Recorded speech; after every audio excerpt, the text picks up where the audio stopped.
এই ছোট বাচ্চারা এসছে, বলছে দাদা তুমি কি করো, কিসের ভিডিও বানাও?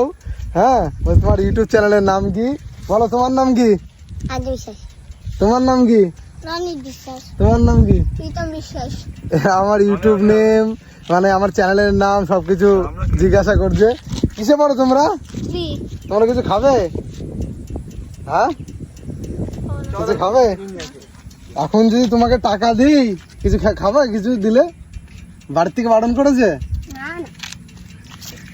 দাঁড়া দাঁড়া, এদেরকে 10-20 টাকা দিই, দিলে 3 জন 30 টাকা কিছু খাবার খেয়ে নিবি। আরে নে, খাবার খেয়ে নিবি, ঠিক আছে? যাও বাড়িতে যাও, ঠিক আছে? বাড়িতে গিয়ে দেখো, ঠিক আছে? তোমরা 10 টাকা 10 টাকা 10 টাকা করে নেবে, ঠিক আছে?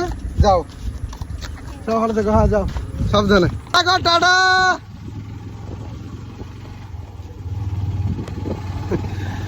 আজকে এসেছিলাম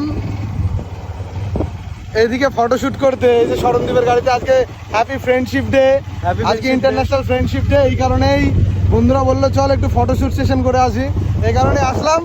আর অনেকেই বুঝতে পারো, মানে ভাবতে পারো যে ছোট শিশুদের টাকা দিলাম কেন।